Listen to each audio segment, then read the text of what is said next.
All right, what have I learned about creating blogs? Firstly, it is hard to work with the free version. It has its limits. And secondly, it's not the most user-friendly program. But lastly, it does get better. Once you start working with it for a bit, it does start to become a little bit easier. Still not great though. One of the pain points that I dealt with was choosing a template that I could create from scratch because I had this idea I was going to choose my own colors and kind of make a Seinfeld themed layout. I quickly found out that you couldn't access half the colors in the free version, and I had already chose the template. And every time I chose a different template, it shuffled around what I had already put in there in a way I didn't like it. So I decided to keep it and make the best out of it. I did make the logo, the female George Costanza, from scratch in Paint, believe it or not. So sometimes that just shows you the simpler the program, the easier. And the tagline I was pretty proud of because it relates to the URL up top. I've got pictures, the home base, explanation about what I'm doing here, and then the About Me section going into why I'm the female George Costanza. All right, so moving on to the blog.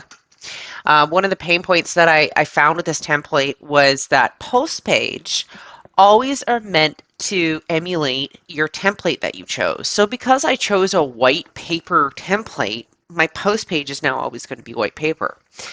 So a little lack of color, but it's got all the requirements. So there's the trends in real estate post, the trends in adult education post, the Zoom chat with Josh.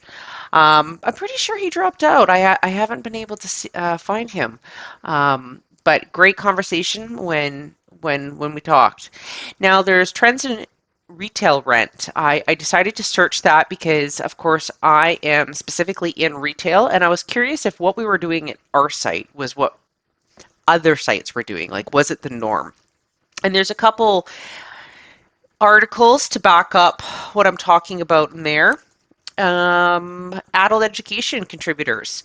So briefly go into Knowles and Lindemann, have a little visual outline of the history, and some articles to back it up.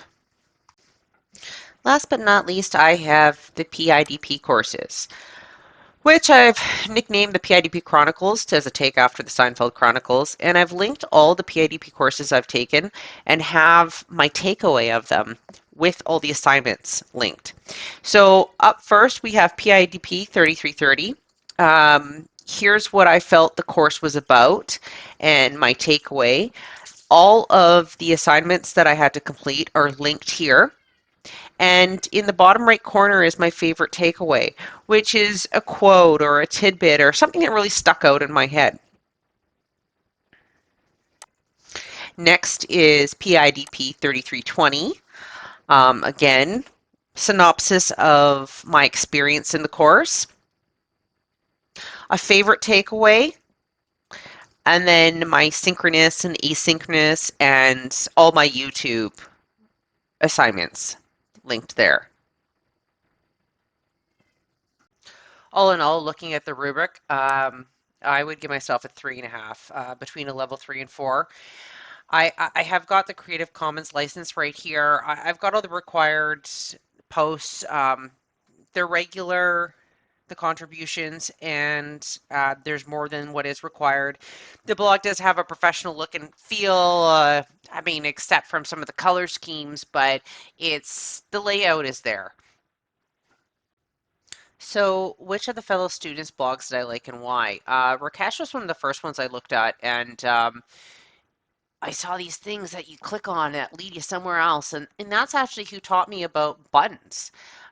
So I liked his because it was where I was learning from. But I also like Ricardo's. The templates are the way to go. I can't stress that enough, and that's what I've learned, is that, I had this big ambition to create my own site, but with the free version, just do a template. I mean, Ricardo's is just so professional looking, and I bet you it was half as simple as what I've been trying to do.